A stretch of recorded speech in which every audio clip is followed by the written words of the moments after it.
경찰청에 따르면 애인 관계에 있는 사람으로부터 신체, 언어, 정신적 폭행을 당한 사람은 연간 7,000명에 달하고 이 중 목숨을 잃은 사람도 해마다 증가하는 것으로 나타났습니다. 데이트 폭력으로 인한 폐해는 갈수록 늘고 있지만 이를 막을 제도적 장치가 미흡한 가운데 경찰은 직무집행법 개정을 추진하고 나섰습니다. 경찰 직무집행법 개정안이 늘어가는 데이트 폭력을 막아세울 수 있을지 하나님의 법, 세상의 법에서 알아봅니다. 하나님의 법, 세상의 법, 이재만 변호사님 나오셨습니다. 안녕하십니까, 변호사님? 네, 안녕하세요. 네, 매년 7,000명이나 되는 여성들이 데이트 폭력으로 피해를 입는다는 것 심각한 사회 문제 아니겠습니까? 네, 그 데이트 폭력이 뭔지 먼저 알아봐야 될 텐데요. 이 데이트 그렇죠. 폭력이라는 것은 이제 서로 사귀다가 교제하거나 네. 또는 서로 만나는 과정에서 이제 어떤 사유가 있어서 이제 이별할 때 네. 이때 상대방에 대한 어떤 분노 때문에 네. 또 상대방을 또 어떤 소유물로 생각하거나 이러면 이제 이런 분노가 생기기도 하는데요. 네. 이런 분노 때문에 정신적, 육체적, 언어적 폭력을 가하는 것을 이 데이트 폭력이라고 그러죠. 그렇군요. 근데 이 데이트 폭력이 최근 5년간 피해자가 네. 약 3만 6천 명 정도 됐고 네. 또 실제적으로 사망한 사람은 5년 동안 한 290명 정도 됩니다. 그래요. 그렇게 예. 심각한 문제네요. 그리고 아주 단적인 예로는 그 지난해 12월에 지방에서 그 여자를 찾아가서 네. 나를 만나주지 않으면 뭐 불을 지르겠다 이렇게 협박을 하고 그러니까 이제 신고를 했어요, 경찰에. 네. 6차례나 신고를 하고 할 때마다 경찰은 그 사람을 잘 달랬죠. 서로 사귀는 사이니까 네. 서로 어떻게 뭐 강하게 처벌할 수도 없고 하니까 네. 잘 달래서 결국 상대도 다시는 안 그러겠다 뭐 이런 식으로 얘기하니까 위험성이 해소된 줄 알았는데 네. 며칠 후에 그 분노를 이기지 못해서 그 여자를 가서 살해한 그런 사례도 있었습니다. 네. 예. 듣고 보니까 참 심각한 문제인 것 같은데요. 예. 이런 데이트 폭력이 감소하는 게 아니라 매년 증가되는 추세에 있습니까? 그렇죠.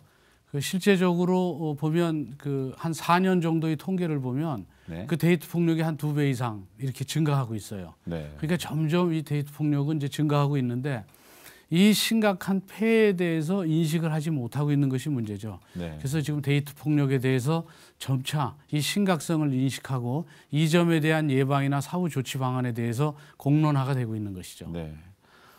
극단적인 살인 사건까지 발생했는데 이런 물리적인 폭력도 이제 문제가 되겠지만 네.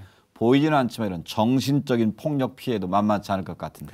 근데 이제 정신적인 폭력이라는 것이 훨씬 더 빈번하게 발생을 합니다. 네. 물리적 폭력에 비해서 훨씬 더 많겠죠. 네. 그런데 정신적 폭력의 물리적 폭력보다 피해가 적다고 볼 수는 없어요. 그렇습니다. 이 정신적 폭력에 의해서 뭐 분열증, 뭐 정신과 치료 뭐 이렇게 받는 사람도 있으니까. 네. 그리고 또 문제되는 것은 물리적 폭력은 진단서에도 띌 수 있는데 정신적 폭력은 보이지를 않으니까. 입증을 하기가 어려워서 네. 뭐 녹음하거나 뭐 이런 방법도 있지만 네. 그래서 또 입증하기도 어렵고 그래서 피해는 심각하고 그 폐해도 큰데 사실은 처벌을 하기가 상당히 어려운 그런 그 문제점이 지금 많이 발생되고 있죠. 그렇네요. 이렇게 명백히 피해자가 계속 발생하고 있는데 입증이 안 돼서 그거를 법적으로 제재할 방법이 없다는 게 좀 답답해 보이는데. 그게 이제 데이트 폭력의 특성 때문에 그런데요. 보통 이제 정신적 폭력의 경우에는 입증하기도 어렵고 또 입증이 된다고 하더라도 과연 이게 폭력에 해당되느냐 판단하기도 좀 어렵습니다. 그리고 또 물리적 폭력도 마찬가지로 뭐 성폭력이라든지 또 가정폭력 같은 경우는 특별법이 있어요. 그러니까 성폭력 방지 특별법이 있고 가정폭력은 가정폭력 방지법이 있어요. 근데 데이트 폭력은 특별법이 없어요. 그렇군요. 데이트 폭력의 특수성에 따르는 처벌 규정이 없어요. 네. 그러니까 그냥 형법상 그냥 폭행이나 폭력으로 처벌하게 되는데 이 데이트 폭력은 특수성이 서로 아는 사람 간에 계속 지속적으로 폭행을 당하면서도 만나는 과정이기 때문에 이런 것을 인식해서 사실은 데이트 폭력의 특수성을 감안한 이런 특별법이 필요한 것이죠. 네. 뭐 사람을 따라다니며 지속적으로 괴롭히는 스토킹. 이런 것들 마찬가지로 억제가 안 된다는 건가요? 이제 스토킹은 이제 정신적 폭력이 아주 전형적인 예인데 그렇죠. 이 스토킹에 대한 처벌 규정이 없었죠. 이제 스토킹으로 인해서 처벌하는 것은 스토킹으로 인해서는 처벌 못했지만 이걸로 인해서 어떤 폭행을 했다거나 또 상해를 입혔다거나 하면 별도로 폭행죄, 상해죄로 처벌했죠. 스토킹 자체로는 처벌 규정이 없었다가 경범죄 처벌법에 스토킹의 처벌 규정을 결국은 넣어놨죠. 네. 그래서 입법화 시켰는데 그 처벌 규정은 있지만 처벌 강도 수준이 아주 미미해서 네. 그 특별히 그 실효적인 그런 수단이라고 볼 수는 없습니다. 그렇군요. 예. 좀 늦은 감이 있지만 이 데이트 폭력의 심각성을 좀 이해하고 예. 이번에 경찰이 이제 법을 개정하겠다 그러는데 직무집행법 어떤 내용입니까? 경찰관 이제 직무집행법을 이제 개정하겠다는 건 이제 뭐냐면 이 데이트 폭력의 특수성을 이용해서 경찰관이 현장에서 자기가 스스로 판단해서 네. 결국 인신에 대한 제한을 하겠다는 거죠. 아. 그러니까 이제 경찰한테 강력한 권한을 주는 네, 겁니다. 네. 그래서 가해자와 피해자가 서로 잘 아는 사이이기 때문에 신속하게 가해자를 체포해서 네. 피해자와 격리시키는 그런 권한을 주겠다는 것인데 네. 그런데 문제는 이 점에 대한 토론회도 이제 열렸지만 이 점에 대해서 문제되는 것은 결국 경찰한테 너무 큰 권한을 줘서 남용의 우려가 있지 않느냐. 네. 왜냐하면 서로 데이트 폭력이 있으면 그 점에 대해서만 이제 제재를 해야 그렇죠. 되는데 데이트 폭력이 이제 없고 끝났는데도 네. 체포를 해서 격리시키면 너는 가해의 우려가 있다. 우려가 있기 때문에 체포한다는 것이 될 수. 인권 침해 우려가 그렇죠. 제기되겠네요. 이제 그런 이제 우려자에 대한 체포기 때문에 네. 그렇지만 데이트 폭력의 경우에는 그런 가해 우려자에 대한 그런 격리 수단이 있지 않으면 위험성이 해소된 줄 알고 그냥 놔뒀다가 네. 지난번 대구의 사건처럼 며칠 후에 가서 살인을 한 경우도 있고 네. 그렇다면 가해자도 큰 살인범이 되는 것이고 피해자는 뭐 말할 수 없는 그렇죠. 피해가 되니까 그래서 경찰관 직무집행법의 개정안이 필요하다는 점에 대해서 상당한 공감대도 형성되고 힘을 얻고 있는 것이죠. 그렇군요. 이 데이트 폭력이 뭐 우리나라만 있는 건 아니지 않습니까? 그렇죠. 외국에도 있을 것 같은데 네. 외국에는 그 보호를 위한 특별한 뭐 장치들이 있습니까? 이제 영국의 경우에는 이제 클레어법이라고 클레어라는 분이 이제 결국은 결국 남자친구 그 이제 여자친구의 어머니인데 결국 남자친구한테 이게 살해당한 그런 경우가 네. 있었어요. 그래서 클레어법이라는 게 만들어져서 데이트 상대의 경우에는 이제 서로 사귄다. 네. 그러면 이제 예방적인 조치로 상대방의 전과를 조회할 수 있게 했어요. 그러니까 전과를 조회해서 이게 이 폭력 전과가 많다. 네. 그럼 안 만나면 되잖아요. 그렇죠. 근데 이제 이 클레어법에 의해서 이 데이트 상대방의 전과를 조회할 수 있는 아주 실효적인 법이죠, 네. 이게.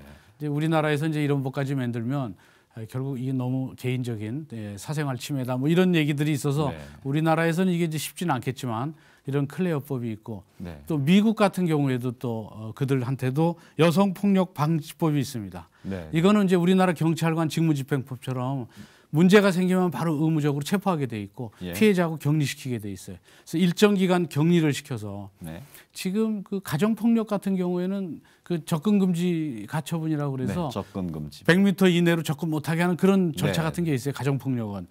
근데 이제 데이트 상대의 경우에도 결국 이제 직무집행법에 그런 걸 넣을 수도 있겠지만 어쨌든 이 격리시키는 이런 법이 가장 실효적이고 전과를 조회하는 거 이거는 네. 예방 조치로서도 상당히 실효적이죠. 그래서 그렇겠습니다. 해외 이런 사례들을 우리도 참고해 볼 만합니다. 왜냐하면 데이트 폭력이 너무 심각해졌어요. 네. 그리고 그 폐해가 너무 심하고 5년 동안에 290명이나 사람이 죽었다 그러면 네. 이제 보통 심각한 문제가 그렇습니다. 아니죠. 네. 이 데이트 폭력 심각성이 이제 자꾸 알려지면서 네. 결혼할 자녀를 둔 부모도 굉장히 네. 불안해할 것 같고 네. 또 당사자들도 굉장히 불안할 것 같은데 무엇보다도 예방이 중요하지 않겠습니까? 네, 네. 이 데이트 폭력 예방 어떤 방법이 있겠습니까? 결국 이제 데이트 폭력에 대한 예방이라는 것은 사람을 잘 선택해서 사귀어야 되죠. 예? 일단은 게 제일 그렇죠. 중요하고요. 네. 그리고 선택이 잘못됐다 그러면 즉각적으로 주변의 도움을 청해서 네. 그 사람과의 관계를 끊든지 그 사람을 고쳐줘야 됩니다. 네. 근데 서로 사랑하는 사람의 경우니까 꼭 데이트 폭력의 경우는 폭력을 하고 계속적으로 폭력을 한다면 주변의 도움을 청할 수는 있어요. 네. 근데 꼭 데이트 폭력을 하고 정말로 사과를 해요. 근데 사과할 때는 진심인 경우가 많아요. 네. 그러면 사과를 하니까 내가 받아줘야지.